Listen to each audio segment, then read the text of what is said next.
Today, I'm going on a sartorial journey with broadcaster and Amnesty Ambassador, the gorgeous Vick Hope.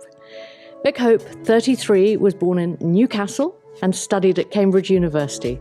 Her career began during her university year abroad in Buenos Aires, Argentina, where at 19 she became the youngest ever journalist employed by independent English language expat newspaper, the Argentina Independent. It was while in Buenos Aires that she was picked up by MTV to present shows for them.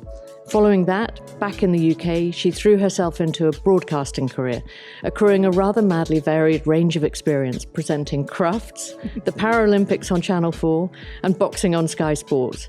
She's also an Amnesty International ambassador, a Women's Prize for Fiction judge, and hosts the Drive Time show on Radio 1 with Jordan North.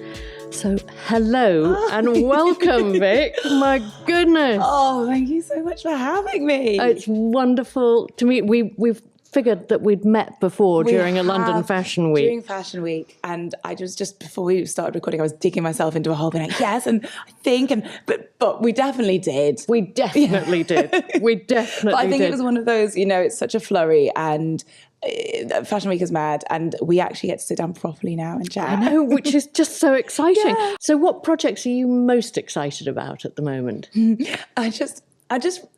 having a nice time. I really think that's the crux of it. I'm just doing things that I think are good, that hopefully people enjoy, that make them smile. I think Radio 1, getting to do that every day, getting to chat to the nation as they're going home, it feels like a real honour and a real privilege. I think the project that I'm most proud of, that I care the most about, is I do Life Hacks, which is a show on Sundays. It used to be called The Sunday Surgery on Radio 1.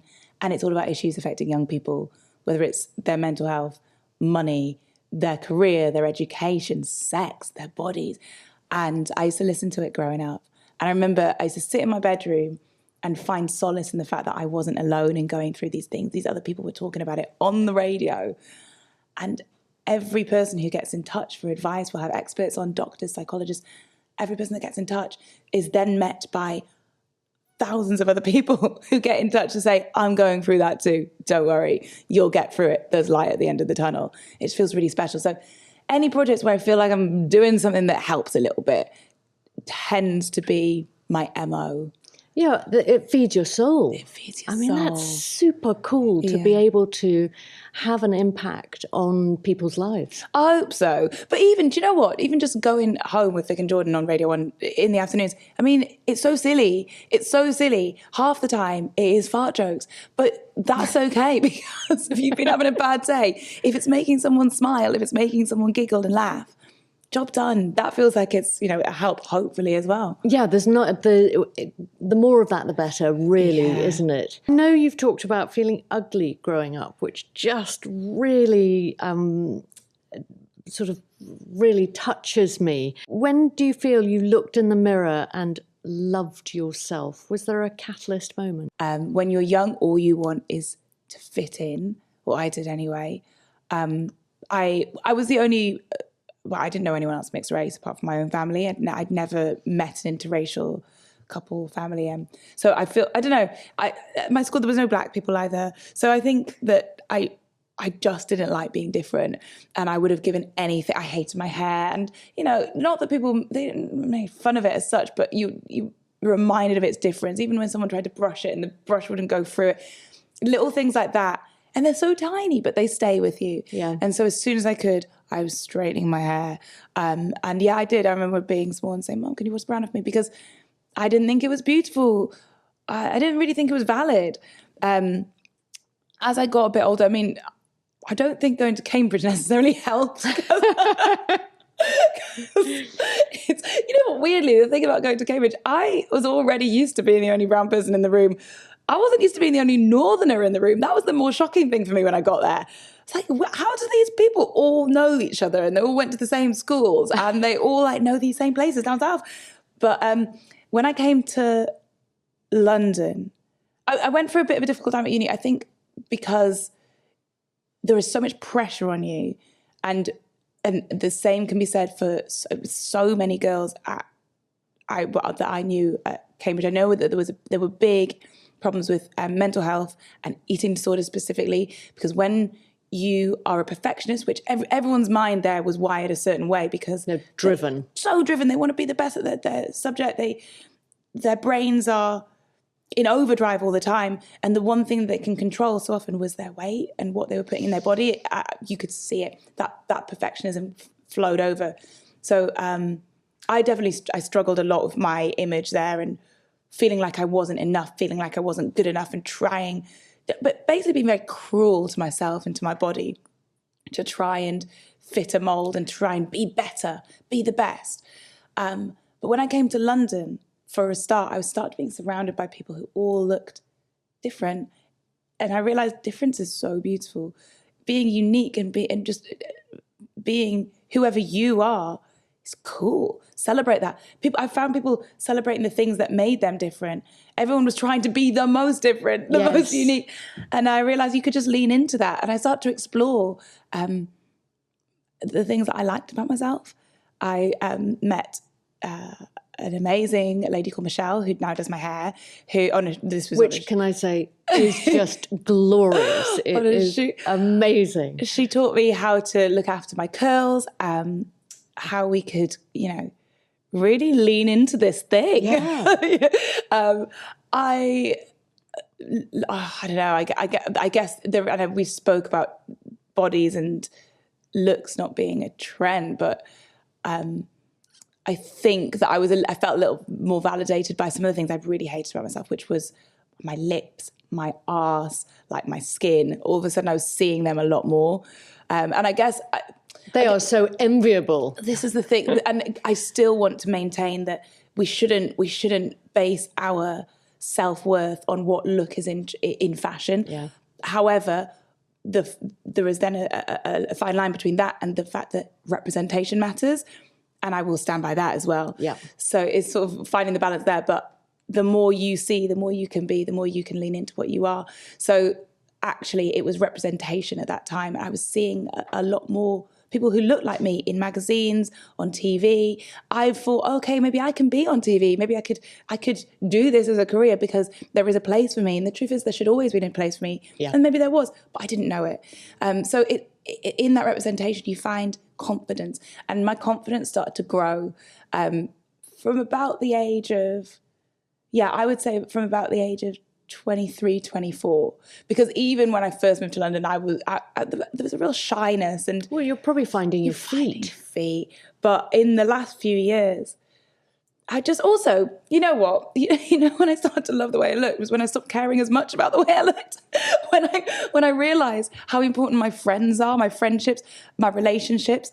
As I started exploring my other interests, like I love to dance every morning. I like to put on a tune and dance for 3.5 minutes, like there's no one watching. Knowing that I can find joy in that means I'm not looking for joy in my looks anymore. So I'm okay. Knowing that I can go for a walk. When I moved into my own flat, my confidence, again, it surged. At first it was shaky and then it surged because I was like, my own company is enough. Learning to love solitude, learning to love my own company, knowing that I could travel whenever I wanted on my own, go to these places, do the yoga retreats I want to do meditation, see the world. This is when I learned to love how I look because I was like, it doesn't matter. And here I am in all my glory, doing the things that I love. What's more beautiful than that? I think there's nothing more beautiful than that. And I think if a person shines from within, they are so attractive. Yeah. I don't care what they look like, but if there's joy coming out of them, you just want to be close to them and around them. Yeah. Do you think you've ever used clothes as your armour? Oh, definitely.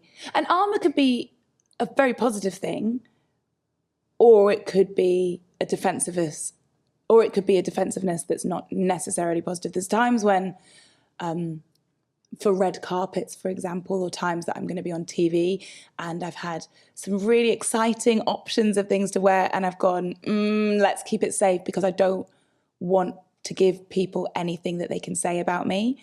And I guess there's an armour in that insofar as I'm trying to protect myself. And I think that's been a bad thing because it's me allowing my sense of value and worth to be dictated by people I don't even know, saying things about me that I don't even need to know because they're not going to say it to my face. There's been times I've played it safe to avoid a hypothetical situation of someone judging me. And that is not a way that I want to live anymore, which is why I very rarely go on Twitter. I don't look at articles about myself or what people are saying, because I'm sure it's negative, but I don't care, because if it's not in my actual peripheral, they're not going to actually say it to my face. I don't need to know. One thing I have become in recent years is very body confident, because I used to not be, and it's been through lots of therapy. I'm not going to lie, it's been through lots of therapy, lots of growth, learning to love my body for what it is capable of doing, learning to love food. And I've got to a point now, and honestly, if I could tell my 23-year-old self that I would be in this position, I wouldn't believe it. I would not believe it.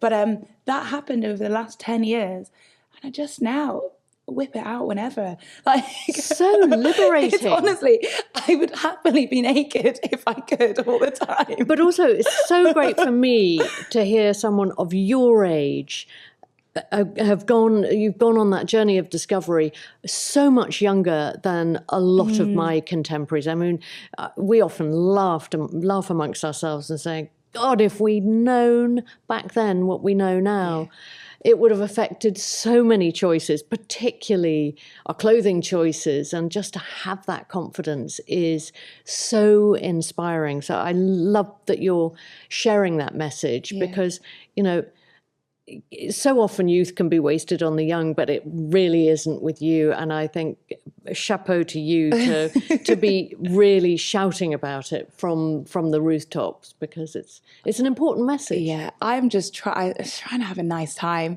It sounds so simple, and well, you clearly are. Just trying to have a good, and it can sound really flippant, and I don't mean it. I actually don't mean it lightly. I mean it really heavily. Like, I always want to be trying to find the joy. Sometimes it is very dark. And when it is, it can be a real effort to find even the tiniest bit of light. And for so many people, it is a lot more grave than it is for me. I understand that. But if I can find that light and also advocate for finding that light, then I will do so. Would you consider you have a style icon? I mean, I'm sure on this podcast you've had people say their mum a bunch of times. Yes, we've had all sorts of different answers. Would you say your mum is? Yeah, I think it's her fearlessness. My mum, I remember my mum growing up always used to tell me, she used to show me photos of when her and dad met, and she was 16 and my dad was 18. And she was always wearing these little red Wellington boots. It wasn't raining or anything. That was just her shoe of choice. She loved her red wellies. And Dad, even now, still always tells me about your mum's red wellies. Like, he just loves the memory of them, which is so cute. But she was very fearless with colour, like we said at the beginning, with print, and also with embracing your culture. So would you say it's more the spirit of your mother's approach to dressing rather than her specific style? Yeah, it's the spirit of it. It's the boldness of it. It's the ethics of it as well. The recycling, the upcycling, the thrift shopping, the charity shops. It's the ability to bargain in a market. Oh, I love that. She is relentless. My mum will even go to John Lewis and try and bargain over a bin that she's buying. I'll take her shopping any day. So there's a lot. It's my attitude towards fashion. But then there are some just actual pieces. My mum held on to quite a lot of pieces, actually. I'm just thinking off the top of my head. I've got this beautiful... I don't know how you describe it. It's somewhere between a dress and a pair of culottes, but it's essentially just a massive bit of fabric that you wrap around yourself, and that she got from a Medina in Morocco. There's some beautiful, what were skirts for her that I now wear as dresses. Lots of old Monsoon stuff, which was her favourite shop for a long time. Lots of pieces actually that she did pass on to me. She was a keen knitter for a while, so I've got jumpers that she knitted, big oversized Aran knit. And do you raid her wardrobe? I have in the past. I feel like I've got everything now that there was to get, and anything she has now, Mum. she probably wants to keep. but there's actual pieces that I've sort of repurposed, that I've turned into something that fits. We've got very different shapes, so it's been a case of learning to dress for my shape, and then using a lot of the fabrics that she had. She just kept them, which is brilliant. So many scarves. She kept so many scarves. I've got this huge basket in my wardrobe of vintage scarves that are all just my mum's. And do you have a particular sort of use for scarves? Because I love what I would call transformative accessories. I have actually not so much in the last 2 years of traveling, but prior to that, and I don't know what changed, I was a big fan of wrapping my hair in scarves, whether wrapping it right up or tying it around so that you've got a little bit poking out the bottom. Gorgeous. I use scarves as tops quite a lot, and this has just reminded me that that's a thing I want to do again, because I've not done it for a while. But it's so easy. Wrap it around your waist or your boobs. Yeah. Great. How would you sum up your style in 3 words? Oh, gosh. Or how would you want someone to talk about your style in 3 words? Well, okay, I do have an answer for this, but it then needs explaining. So the 3 words I would use to sum up my style are the 3 princes. Prince number 1 is the Fresh Prince. So I'm a huge fan of that kind of retro sportswear and those amazing silky, billowy print shirts that the Fresh Prince of Bel-Air wore. You know, all those colours that that come to mind when you think of the Fresh Prince of Bel-Air. The next one is Little Prince George. So Prince George, I really like that they always keep him in little dungarees and very crisp white shirts, and the equivalent would be like pinafores, and I like a little bit of tailoring, but it's still quite cute. And then the third Prince is Prince, as in Prince. I love the flamboyance. I'm a huge fan of big, chunky jewellery, the colour, the silkiness, the textures. So an amalgamation of the 3 princes. So the 3 princes are really your style DNA? Yes. Love that. Love that. Do you have one item of clothing that means the most to you? The first thing I bought, well, I didn't even buy it. It was from a clothes shop, but it was my first real foray into vintage for myself. So not just raiding my mum's wardrobe, but the first time I went out and I found a piece that no one else, I don't think, in the world has, that I rummaged around to find, because I remember the feeling of elation that this was in my hands. It cost me nothing because it was a clothes swap. So you know where you take a certain amount of clothes and then they weigh them. And this was at uni. I was at Cambridge. They held this clothes swap, and I found the girl who had it said, it's vintage. I don't even know really where it's from, and I just don't want it anymore. It doesn't really suit me. It's this brocade like blazer. It's silk, and it's got like it's a mixture of a softer silk and then a quite rough raw silk. It's a pale peachy golden colour, and it's got a floral design running through it, but very subtly. And the cut of it, it's like it fitted me like a glove. So it's got a shoulder pad, but it's soft though. It's not too harsh, the silhouette, and it just nips in at the waist so perfectly. And I'd never seen anything like it, and I never have since. And I picked it up and I was like, so you're telling me that the old Primark jeans I'm bringing in, I'm going to get this in return? This is crazy. And it was a feeling of victory. I felt like I had won something, and it was a feeling that stayed with me and that has stayed with me as I continue shopping and looking for great vintage pieces and charity shopping, and it awoke something in me. What a lovely story. Do you still have that piece in your wardrobe? In my wardrobe, yeah. And you reach for it still? Yeah, and it's gone through many guises, because at that time I used to wear it often with cut off denim shorts, like quite frayed, and maybe like a logo t-shirt, as was the styling back then.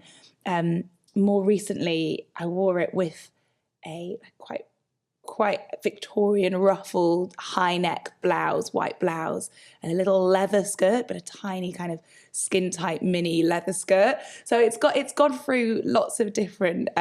It works with heels, it works with trainers, it works with a big biker boot. It's so versatile, and it has been with me for over a decade, and it will stay with me. I think forever. I love that. I love that whole process of reinventing old favourites and just wearing them in a completely different way.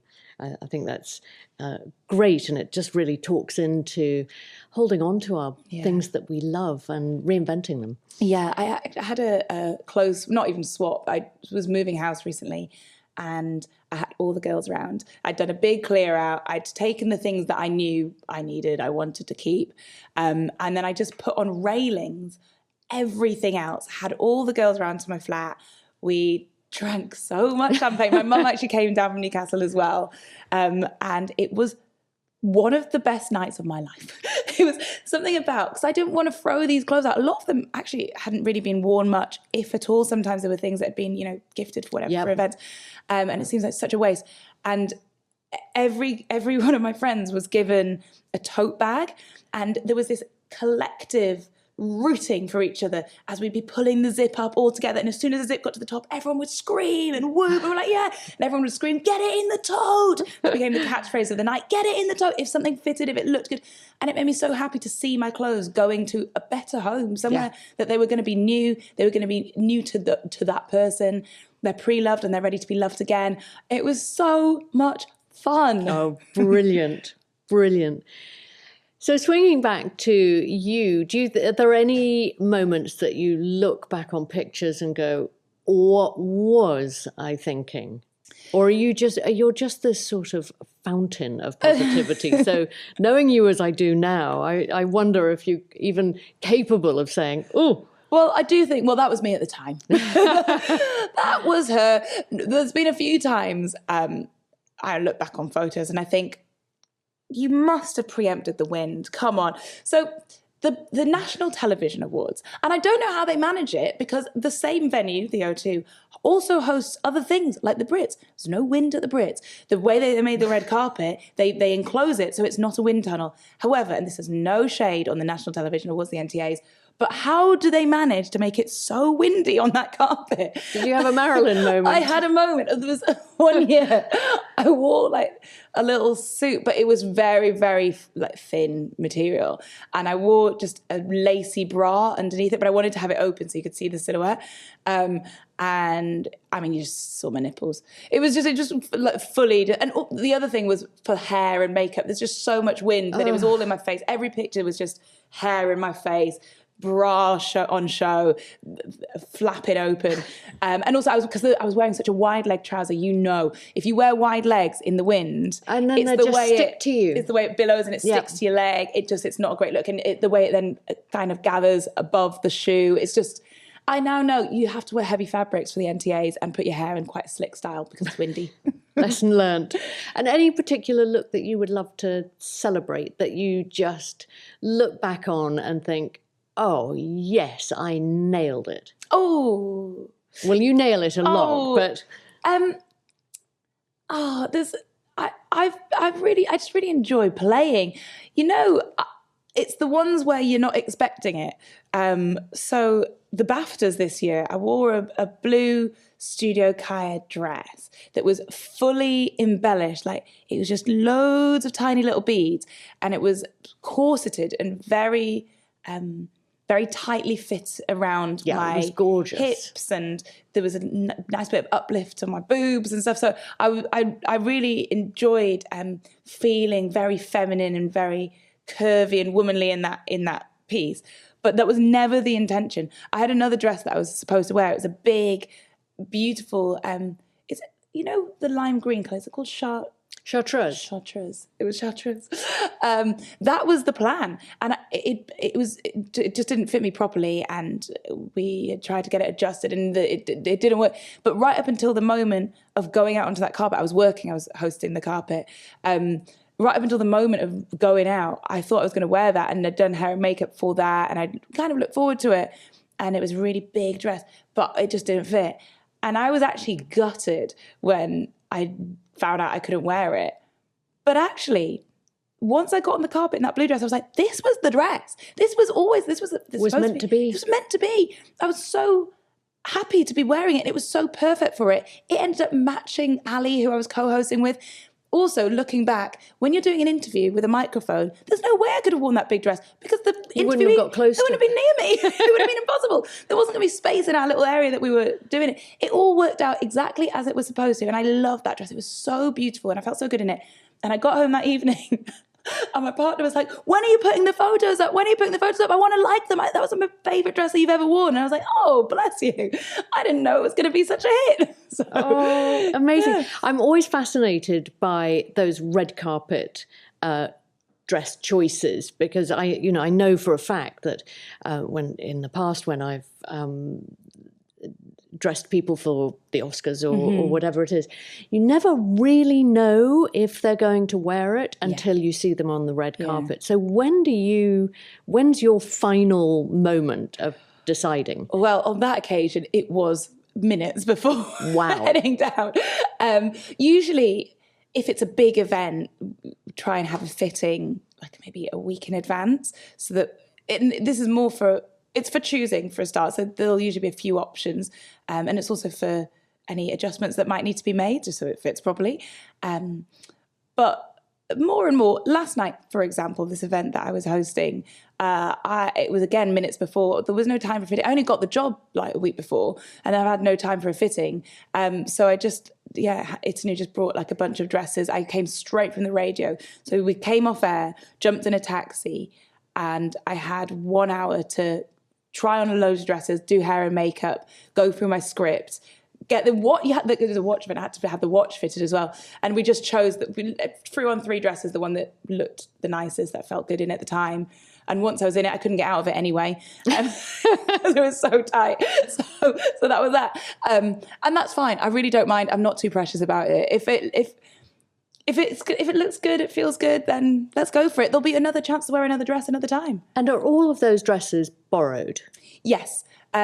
Almost always. Yeah, always. I mean, I don't know exactly always where It's New or Zach and Jamie borrow from, because I know sometimes they go to the store, like through Selfridges, for example. There'll be, I don't know, she had a Paco Rabanne dress the other day that was rather than coming from the designer, it came from the store. But usually it's through the designers she'll get in touch with. Various designers, and but as you say, you don't know what you're going to wear. I always feel terrible because these people have been so kind to loan you a beautiful piece of art, and you're not necessarily going to wear it, which could just be because it doesn't fit properly, or it wasn't quite right for that particular event, or it's too big for you to interview people in. But usually it's a loan, and sometimes I've actually started recently for some events where I don't want to necessarily bother, not that it's a bother, it's a job, but bother it to do as Zach and Jamie. I'm like, you know what, I can do this myself. I've been doing a lot of rentals. I tend not to buy so much anymore. I was going to ask you about sort of your approach to sustainable fashion, and where you sit on that, because obviously I would imagine you get gifted a huge amount of, because you have influence. And also because I'm going to wear them on telly. Exactly, which is having influence. I'm no fashion influencer by any stretch. I'm absolutely in awe of how they can be bothered to post all the time. Like, I know, it's exhausting. It's too much. I like to put my phone down. But honestly, some of their content is amazing, and I don't know how to take a good picture like that. I think there's something wrong with my camera. I like to put it down to that.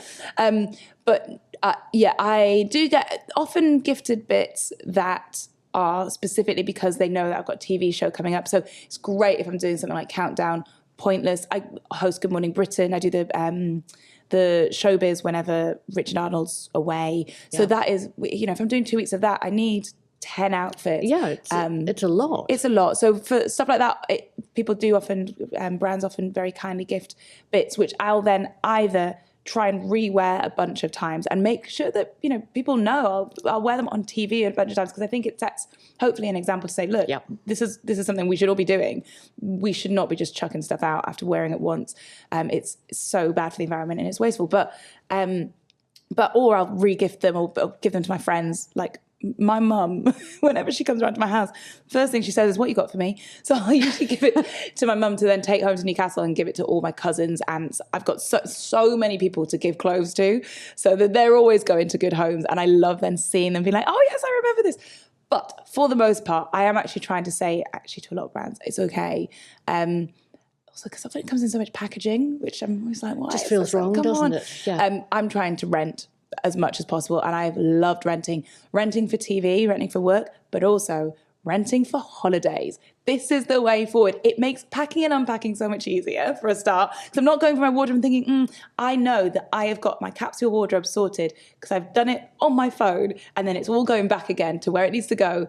It's easy. When you're travelling, are you particularly aware of your airport look because you're a well-known face? No, airports, comfort is everything. That is all that matters. There's been a few times that I've packed in my hand luggage something to change into on the plane, only because I'm coming straight from work or something. But I'm in a tracksuit if I'm traveling, it's not even jeans, because jeans are just that little bit too stiff. It's generally a tracksuit. I always make the mistake when I'm leaving a hot country of forgetting that it's not going to be hot on the other side. So I've turned up in the UK time and time again to the cold, to the snow, to the rain in hot pants. I was going to say cut-offs. Almost always. One thing I have taken to doing, and this is not because I expect anyone to see me at the airport or care about that, but I really have become a fan of a floaty dress, and it's as comfortable as a tracksuit. So yeah, I've actually started to travel in floaty dresses a lot more. I've got some nice rat and boa ones that you really can go from the beach to wherever, to your seat on the airplane, and then back home. And you can, what I often do is I'll be wearing like a sandal on one end, but have my like biker boots and my trainers in my bag, because the floaty dress works with both. Let's swing around to some quick fire questions. Oh, okay. What fashion advice would you give your 20-year-old self? Enjoy yourself. I've said that so many times in this podcast, but it's just about having a nice time. We're not here for long. And this applies to everything, to fashion and to life, but just have a nice time with it. Which fashion trend would you like to see make a comeback? Can you remember those handkerchief tops? Maybe it was in the noughties, and they came to a point. They were sort of like a bandana wrapped up. This is only because I've been doing it anyway. But I actually think it's quite flattering, the way that the point comes down to your belly button. Absolutely is. And now I'd be inclined to even tuck it in, which I probably wouldn't have done then, because I'd be wearing a higher waist than I probably was then. But I actually think, I always love anything sleeveless. I love like any bandeau cut or off the shoulder, because I like collarbones and shoulders, and so anything that does that. And I remember those, and I probably didn't care about collarbones then, but I think now that's going to work. And you know why that's particularly flattering is because if you've got a square and you fold it in two diagonally, everything's on the bias, so it's on the cross, so it molds to you. Yes, let's do it. Which fashion or beauty trend would you consign to room 101? Personally, but I don't speak for everyone. This is just for me. It's just something that I used to do a lot, and I don't do so much now. But I just put way too much makeup on, and I was like stripy. I was caked in it. And you know what? Some people really carry a heavier makeup look well, and even from time to time, I love a heavy eye or a bold lip, but just trying to wear less. And I think I actually feel like I won't go back, because I feel like I like the more natural. It's being able to breathe. But I like being able to breathe. Your last impulse buy? Oh, my last impulse buy was this dress that I'm wearing now, this self-portrait dress, because I've worn it several times before on loan, and I realised that I kept lending it. and I was actually spending more money borrowing it over and over again, renting it over and over again. I thought I may as well just have it now. Good. Views on tattoos? I have several. I made a bit of a mistake when me and Roman got the breakfast show, Roman Camp, we got the breakfast show on Capital, decided to go and get tattoos to celebrate. We were full of beans, very excited. And I got 3 little doves on my rib cage. And I thought I was doing a great thing, because with the tattoo artist, so I believed, we were designing. I was like, this dove represents this brother, this one's Theo, this one's Gabe. They have like different shapes. And we then went out for a meal later with the production team and showed them. Rowan got different ones. He got it in the same place, but he got his grandmother's handwriting, which obviously I didn't get. And I showed my tattoo to the producer, and he was like, "Why have you got the Lib Dem logo on you?" And I have the Lib Dem logo 3 times on my rib cage. I've since got this swallow under my arm for one of my friends passed away a few years ago, and this was the last tattoo he got on his leg. And I went to his tattoo artist with his sister, and we got those for him. And this one was at 3 a.m. in this NH on my wrist in Ibiza. I was out there with my brothers for my 30th birthday, and we were wasted, and we went, there's a tattoo parlour in Ushuaia. That's dangerous. It's so dangerous, but we went, and we were like, we're going to get out. Well, this is, so NHs, at school we were called the NHs, our surname is Vick Hope, but people could never pronounce it, so they always called us the NHs, and I was, all 3 of my brothers had come out for my birthday, along with my friends, and we went in, and we were like, we're going to get NH, and we were like, what size can we get? And they were just like, we only do ants. We were like, I'm sorry, what? We only do ant tattoos. The club night was called Ants, and I was like, but if you can do an ant, you can do some letters. They were like, no, we can do big ants, we can do medium-sized ants, we can do small ants, but ants only. I said, but if you come back at 2 a.m, we start doing other tattoos as well. So we were like, great, no problem. By 2 a.m, we were so drunk. One of my brothers doesn't remember getting it. He woke up the next morning and he was like, because the boys all got them on their chest. But my mum was so angry with me for leading my little brothers astray. So I've got a few. I'm for them as long as, you know what? I was going to say as long as they mean something. But you know what? Not even. It's just a bit of ink on your body. Yeah. Beauty treatment you couldn't give up. Oh, I love self-care. Oh, do I love a face mask of an evening. I love a pamper, lighting a candle. This is supposed to be quickfire. It is supposed to be quickfire. I was going to remind you, facial. But then I was loving the journey you were on.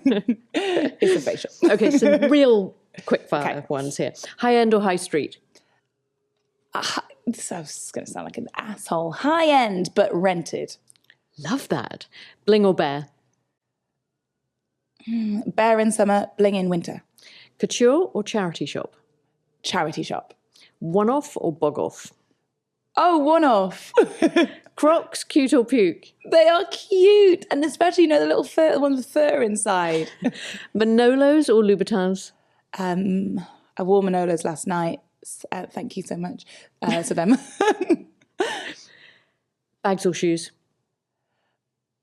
Bags. I can't resist. If I'm walking through an airport, I can't resist looking at the bags. I love shoes, but I'm not like a magpie on crack for them. When I see like a great bag, I have to go and look and touch. And views on it bags? No, I like more kind of. Do I have it? I don't think I have a view on it bags. I just like what I like. Yeah, but that said, a couple of the bags that I have were quite limited edition, and part of the appeal was knowing that they were a one-off and that they wouldn't be coming back. Skinnies or boyfriends or wide legs, as in jeans? Boyfriend jeans, but so many pairs of them. Bodycon or boho? Bodycon, Sports luxe or rock chick? Rock chick. Because of the boots. That was about to sound like a blend of the two. Yeah, it would be overall, but it's because I'm always in biker boots. Party wear or PJs? Party wear, let's have a nice time. Cashmere or cotton? For 70% of the year, cotton. But when you need the cashmere, it's cashmere. We live in the UK, come on now. Shapewear or sexy lingerie? Sexy lingerie. Tights or stockings? I wish stockings, but I actually genuinely have never worn them. So I'd be saying that aspirationally. Realistically, tights. Bikini or one piece? The bikini. A couple of nice one pieces, but overall bikinis. Beanie or beret? Beret. And finally, Vick Hope, one last question. Yes. At the end of the day, what do you or don't you wear in bed? Oh, naked, absolutely nothing. I actually a few years ago, I tried wearing pajamas for a bit, and I found in the mornings that I was naked and that my pajamas were folded at the end of my bed. No. So in my sleep, I've even known this is wrong, and I've gotten out of them and folded them and put them away thinking, no, not for me. You're a secret sleepwalker. Yeah. Vick, thank thank you so much. Thank God, you. I mean, I have so many more questions to ask you, but the editor will not thank me. Thank you. What a joy. You are absolutely, you shine like the light that you are, and I have loved kicking off my morning with you. I can't even thank you enough. It's been so lovely. Honestly, thank you for having me. What a pleasure.